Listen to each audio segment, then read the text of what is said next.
আসসালামু আলাইকুম বন্ধুরা। কিভাবে মৃত মা তার সন্তানকে কবর থেকে জড়িয়ে ধরল সেই সম্পর্কে চমকে যাওয়ার মতো একটি হৃদয় বিদারক ঘটনা, যা জানার পরে অবশ্যই আপনারা শিক্ষা গ্রহণ করবেন।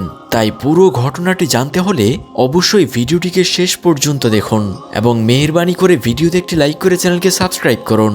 বহুকাল আগে একটি গ্রামে দুইজন সুখী দম্পতি বসবাস করত। তাদের স্বামী স্ত্রীর মাঝে এত ভালোবাসা ছিল যে প্রতিবেশীরা তাদেরকে দেখে খুবই হিংসা করত।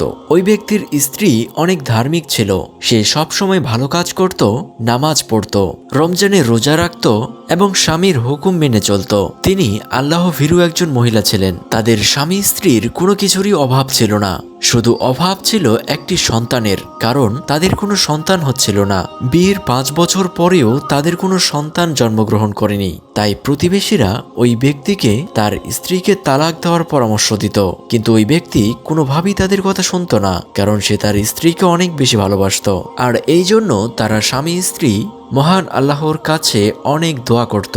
এইভাবে তারা স্বামী স্ত্রী দুইজন দীর্ঘদিন যাবৎ দোয়া করার পরেই মহান আল্লাহর দয়ায় ওই স্ত্রীর গর্ভে সন্তান আসে এবং সে তার শারীরিক পরিবর্তন লক্ষ্য করে। এর জন্য সে আল্লাহর কাছে শুকরিয়া আদায় করে। এরপর 10 মাস 10 দিন পরে সে সন্তান জন্ম দিতে গিয়ে সেই দিনই সে মৃত্যুবরণ করে।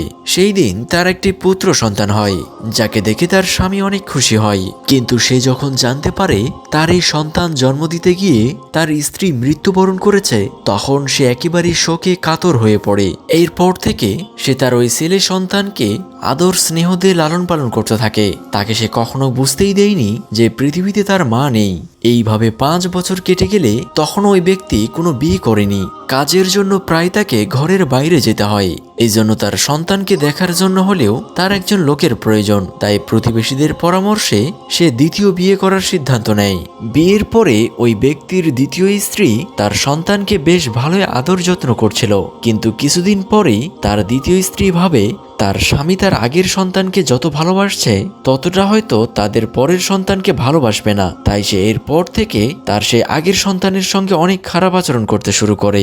এর জন্য সে অনেক নির্যাতন করে, মারপিট করে। আর সে ওই বাচ্চাকে বলে দেয়, আমি যে তোমার সঙ্গে এত কিছু করি এগুলো হলেও তুমি তোমার বাবাকে বলবে না।